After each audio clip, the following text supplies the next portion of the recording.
Olá pessoal, vou falar sobre a burrice.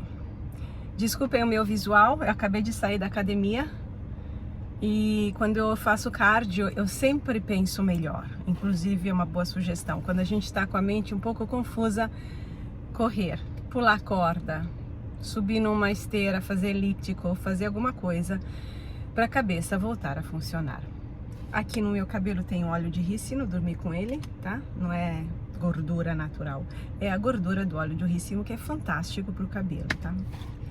Mas vamos voltar à burrice, porque isso é um tema sério. Eu vejo que muitas pessoas se xingam.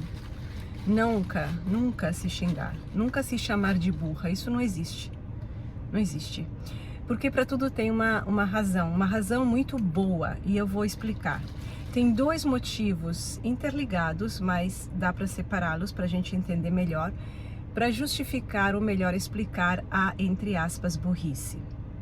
O primeiro é quando você não sabe, você é ignorante mesmo, você não sabe de assuntos. Simples. Você não sabe de certos assuntos e você se debruça para aprendê-los. Ninguém pode saber de tudo, tá bom? Tem sempre alguma coisa, aliás, tem sempre muitas e muitas coisas que a gente não sabe. E quando a gente se debruça para aprender algum assunto, ainda mais quando ele é difícil, é de uma nova área, a gente se sente, entre aspas, burro, ou seja, a gente sente uma grande dificuldade para compreender. Eu lembro quando eu prestei o meu exame oral na Faculdade de Filosofia em Milão, sobre lógica.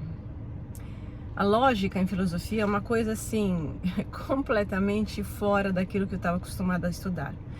Eu não passei na primeira vez, eu tive que refazer, consegui uma nota bastante boa, mas eu me dediquei muito. E eu percebia um esforço do meu cérebro, que não era o esforço que eu conheço de quando a gente pensa muito. A gente pensa demais, eu tô cansada porque eu pensei, trabalhei, escrevi muito. Não, era um esforço de literalmente criar sinapses para ligar ideias que não existiam antes. E isso é um esforço real, é um esforço físico, é um esforço mental, requer disciplina, perseverança e ficar com a bunda sentada na cadeira por longas horas. Eu fiz isso, gostei de ter feito. Quando aprendi finalmente o básico de lógica, ficou pelo resto da minha vida. Eu ainda uso sinais de lógica quando eu escrevo para abreviar ideias. Então tem isso. Quando eu, por exemplo, vou montar um móvel e leio as instruções, eu não me sinto particularmente inteligente. Por quê? Porque o meu cérebro, ele está pautado para desenvolver determinados conceitos. Vamos dizer assim, das áreas das humanas? Vamos, assim, generalizar. Então, quando eu tenho que modificar a forma de pensar, para entender como se monta um móvel complicado, não fácil, porque também, né? Mas quando se tem que montar um aparelho ou estudar um programa de computador, para mim isso não tem nem cabimento. Eu nem vou me parar para fazer isso, né? É um desperdício de energias, porque não tem como a gente saber tudo. Então, para a gente otimizar os nossos recursos, precisamos focar as nossas energias na área que é de importância para o nosso desenvolvimento. No caso lá do meu exame de lógica, fazia parte do meu curso e eu quis fazer. E eu gostei de fazer no final. Não é que eu não desgostava, é que eu percebi, foi a primeira vez na minha vida que eu percebi que era difícil pensar, porque faltavam pontezinhas, que são as sinapses, entre uma ideia e outra. E eu as construí enquanto eu estava estudando. Agora, tem uma outra coisa, uma outra dimensão da, entre aspas, burrice, que tem um pouco a ver com isso, mas tem um agravante, que é quando as emoções entram em cena. Nós nos sentimos incapacitados a compreender determinados assuntos, não de áreas do conhecimento, vamos dizer assim, externo. Quando esses assuntos estão envoltos em emoções. Então é como se a gente tivesse uma lente muito embaçada, um vidro grosso, velho, todo riscado, que não nos permite enxergar com clareza. E aí a gente se sente perdido, a gente se sente incapacitados a compreender determinados assuntos, porque esses assuntos estão carregados emocionalmente. Então, da mesma forma, como por exemplo, você se diz, né, que quando a gente ama, está apaixonado, a gente não vê os defeitos das pessoas que amamos.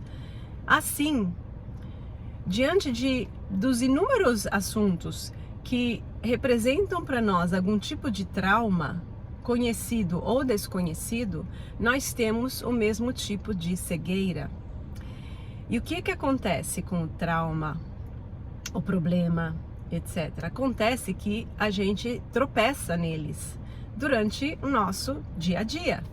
E aí somos obrigados a olhar para eles e percebemos que não entendemos absolutamente nada do que está acontecendo. Aí a gente quer, a primeira reação, vamos dizer assim, mais impulsiva, é a de se livrar do problema, mas ele não sai, parece que está grudado na gente. E a gente não entende. Mais uma vez, é sentar a bunda na cadeira, numa cadeira invisível, que é estar com o nosso problema, e entender que primeiro tem que descortinar, literalmente, tem cortinas e cortinas que embaçam, impedem a visão, até a gente conseguir raciocinar. Porque quando estamos diante de problemas que estão carregados emocionalmente, a gente não consegue raciocinar, porque a emoção e o raciocínio não combinam. Então precisa acalmar as emoções e aí fazer o esforço mental, intelectual, de compreender, que é a segunda fase. Para acalmar as emoções, você precisa se controlar.